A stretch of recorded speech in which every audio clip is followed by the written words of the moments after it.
How did that debate go with the post about the observance of Shabbat with Rabbi? It's been discussed before. Yeah, I missed it. It was a really good topic, and Yeah, I was hoping Asher you'd jump all over that because I Right. Rabbi always like to hear both Rabbi sides of Rabs a good is he argument. is Rabbi Rabs is extreme. There is black and white. There's very little gray area with him. So, Right, that's what I said to but him. I said, where's a good Karaite when you need one? Because yeah. he was. Oh no, no, no, no, That no. would be totally the other side. This came across two other areas of posting. It wasn't just Rabbi Oh, Rabs. I see. Something came out over the airwaves, and everybody got it. And so everybody's like, it's like, stop it. I think the reason people commented on that post so much it was because it was a bit idiotic. Rabbi Rabs clearly doesn't know what he's talking about. I wouldn't deny that even Rashi, the Ramban, all say that non-Jews could keep Shabbat. So it seems that only rabbis who are just there for show and not people who actually do their research can make such a statement. Because his post was like, it's obvious, and whoever disagrees with this is an idiot. And I'm like, whoa, you have to be a little more humble than that. Because there are sources that go every which way. And I'm giving David Katz credit here. I mean, he just said what rabbis have been saying for a long time, that it's not a clear-cut issue. I'm not saying 100% sure they can or they can't, but I would say that there are opinions that go both ways. The principle in Judaism is that if you have a question on something that's rabbinic, in other words, the only prohibition of Gentiles keeping the Sabbath is a rabbinic one, built on a midrash that says that a Gentile who keeps Shabbat is liable to the death penalty. It's a legend. It's not in the Torah, clearly. I mean, actually, according to the Torah, it says that a ger bisharecha, a stranger within your gates, that virtually every commentator, almost every commentator says is a Gentile. It says that he has to keep the Sabbath, along with your animals, your donkey, and all that stuff. People who come from the religious Jewish world don't know how advanced the Noahide or ger or Gentiles who believe in Torah are. Right. Because most Jews don't ask these questions because they don't really give a crap what a Gentile does or doesn't do. Exactly. Right? I would say he's in that category. Jewish law really doesn't deal with Gentiles. There's 3 pages in the whole Talmud that deal with what a Gentile must do. It's probably too many. Right? So this is why people who speak on the topic, people buy their books because they're thinking like, wow, I mean, this guy did backflips to get something out there. And he's pulling sources from every which way that people have never heard of just because Jewish literature deals with laws for Jews, not laws for Gentiles. But still, I mean, someone who's learned would know not to make such a comment like that. Like, oh, it's clear. Now, it is a statement. He quoted the Rambam. The Rambam says that, just quoting the Torah, that, Shabbat is a sign between God and the Jewish people. Okay, fine. Nice thing. You can't exclude everything else. I thought you said something really profound. I think this was probably maybe a month ago, Rabbi, that if you really think about it, the Shabbat and the belief in the God of Israel are very united, are very connected, simply because it's a unique mitzvah. So if you really want to think about it, we have these Noahides, these Gerim who run around claiming that they're monotheists and they're they believe in the God of Israel. Why wouldn't they believe? Why wouldn't they keep Shabbat if it's so interlocked? So we have to realize that till probably 100 years ago, people didn't sit on a fence trying to become Jewish and not being able to. In other words, this whole argument of a Gentile keeping Shabbat 500 years ago, 600 years ago, 200 years ago, if a Gentile believed that the Torah was true, he'd walk into a synagogue and in one day he would be Jewish. It's not a question. Anyone, I would say the vast majority of people who call themselves Noahides really just want to be Jewish. But they just can't because now Judaism has become politicized. Right? Converting to Judaism nowadays is getting citizenship in a country. So now they make it impossible, which is why it's a moot point. It doesn't make any sense to even argue it. They create the problem by making conversion impossible, and then they write books about the product of their stupid decisions. You know what I mean? It's like now we have these people who want to convert. Who are they? We can't call them Jews. They haven't converted yet, right? I guess we'll just call them Noahides. Of course, Noahides have never existed until 30 years ago, at least mainstream. The rabbis in the Talmud don't deal with these questions because conversion takes one day. Who in their right mind would identify with the Hebrews in the Bible, would believe that the God of Israel and his words are true, and not want to join Israel? It just doesn't make any sense. Right now, I have met Noahides who did not want to convert because they were having too much fun in their new perverse lifestyle, which included sleeping around, having threesomes, doing all these things that they couldn't do as Christians. But now, Yeah. according to the 7 laws of Noah, what prohibits them from just basically taking just any woman, having sex with her, lying, not fighting evil? It's a pretty heathenistic lifestyle if you're coming from Christianity or Islam. In other words, to offer that, It's downgrading. I've been saying that for months now. Downgrading. Right, it makes no sense. And anyone who pushes such a religion as an alternative to Christianity or Islam really should be held accountable, because you're making people less ethical. You're taking people from a higher spiritual level, an ethical level, to a lower one.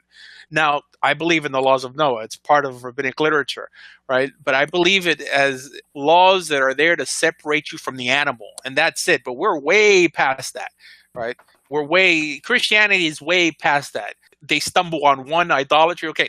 Besides that, they keep every ethical command. The prohibition of idolatry is more of a ceremonial command. It's not like murdering and theft.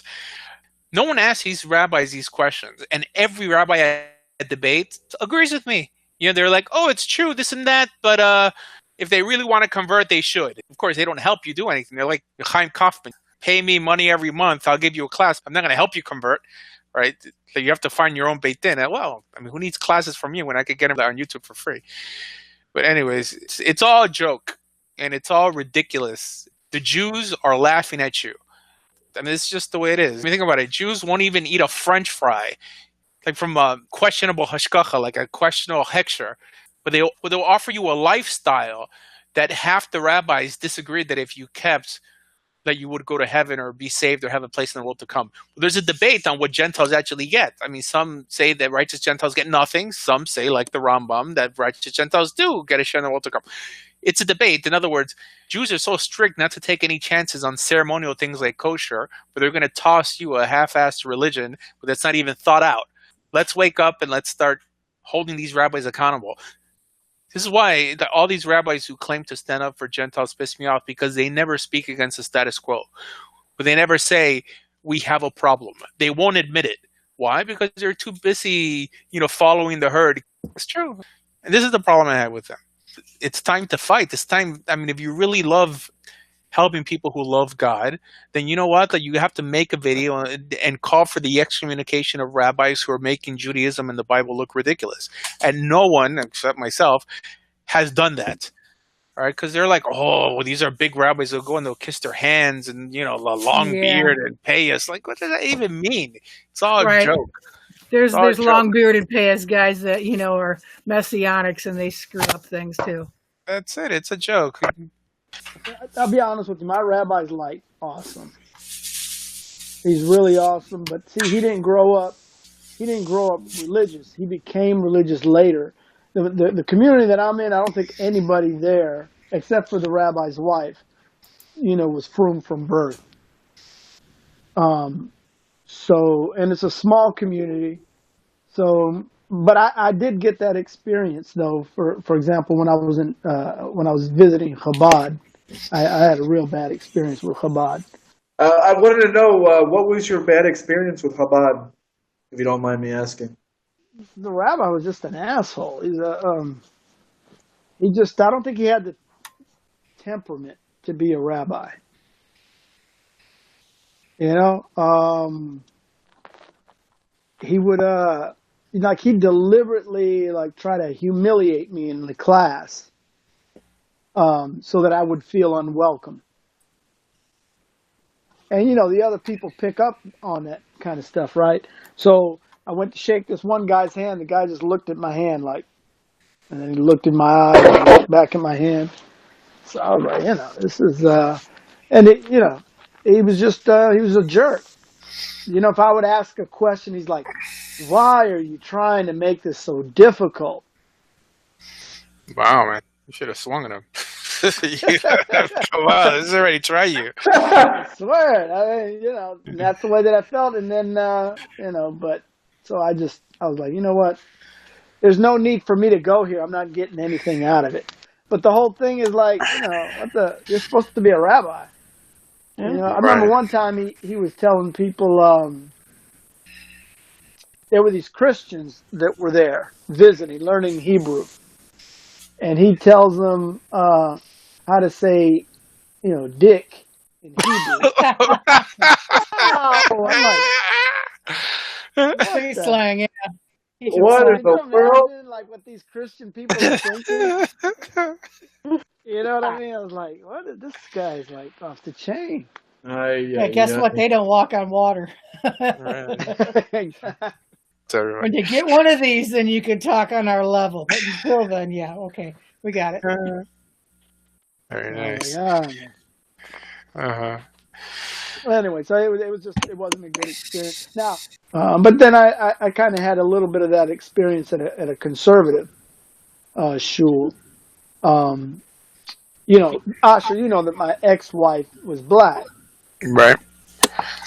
So one of the guys, he went up there. I mean, like, he deliberately walked right up to her and like, oh, you must be here for a class. Now, he saw us praying in Hebrew. So he knew, I mean, like the guy knew. He just deliberately came over there to be a jerk. So, you're going to run into that stuff here and there. It's not racism, and it's not so much bigotry than it is xenophobia.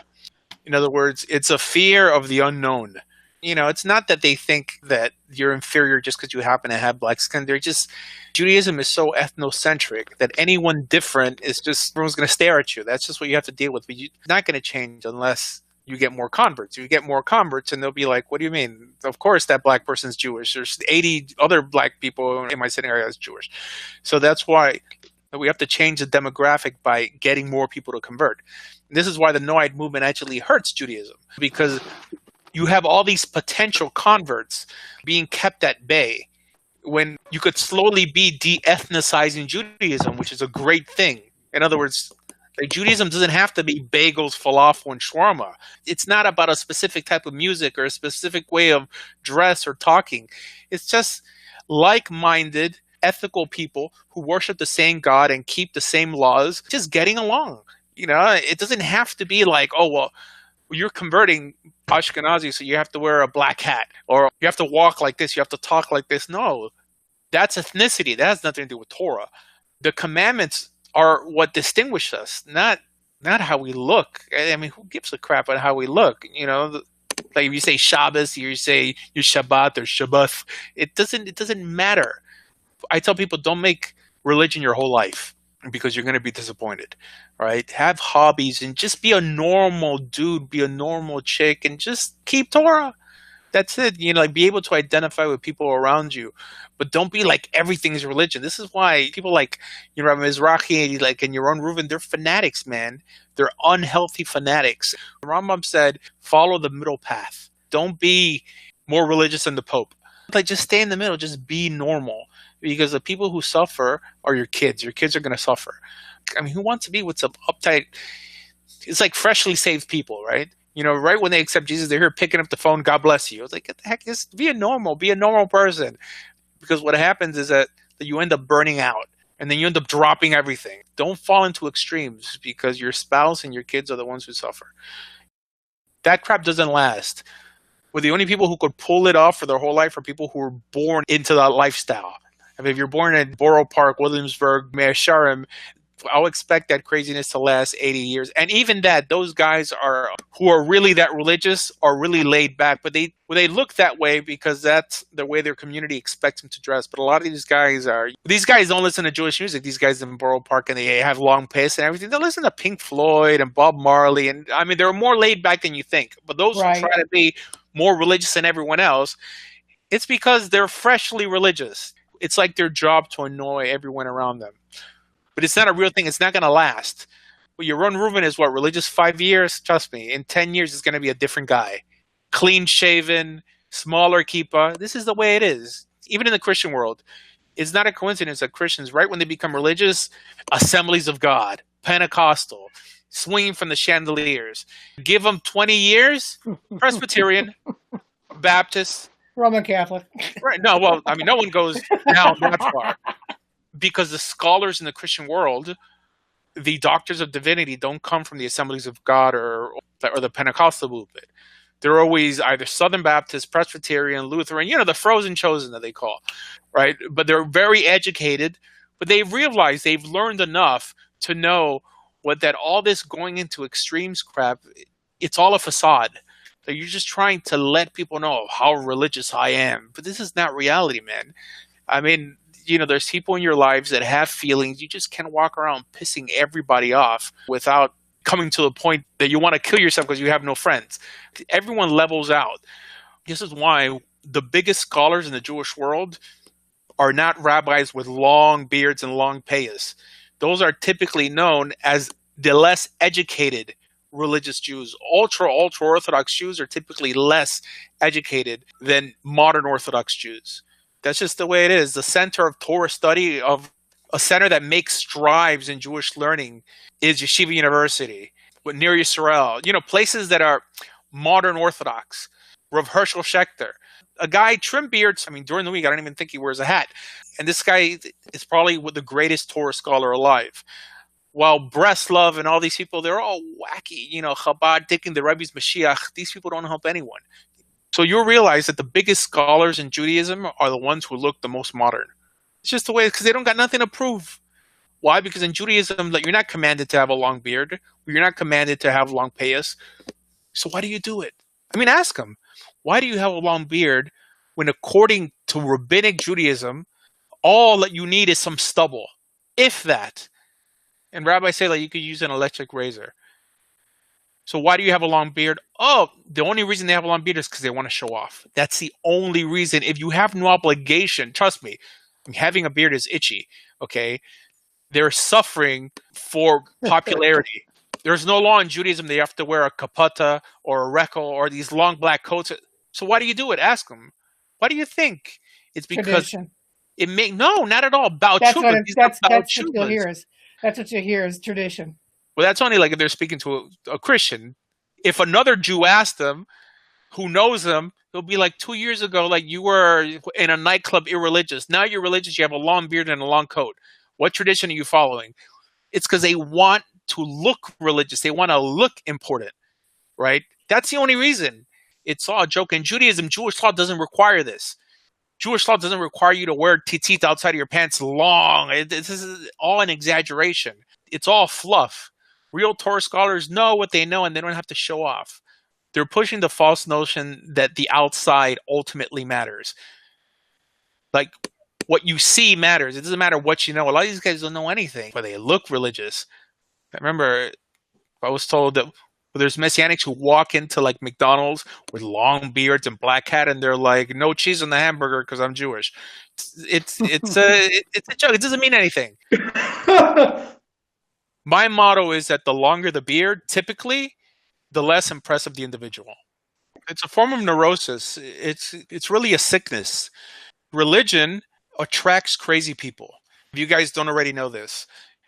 Why? Because there's a lot of people in religious groups who are there trying to fix themselves, trying to overcome their demons or whatever you want to call it, right? It's going to attract a lot of nutty people. The problem is when you have these nutty people, and you make them leaders and rabbis and pastors, that the offshoots begin to sprout out. I once heard Rabbi Burrow Wine say that if you read the biographies of all the famous Rabbis from the time of the Baal Shem Tov and on, these Kabbalistic masters, their stories on how they would sleep for weeks or stay up for days, and they disappear from the community, and suddenly you'd find them in a pile of heap of garbage, living like a homeless person. He says that if you compare that to any medical guide nowadays that deals with mental disorders, would diagnose with Rabbis with what people call schizophrenic, obsessive compulsive disorder, bipolar. In other words, these rabbis that you hear just doing the weirdest things were actually suffering from mental diseases that weren't defined yet. But people thought that this is what made them holy. And we have to understand that people are just people. If people act weird, it's because they're weird. It's not because they're on such a holy higher level.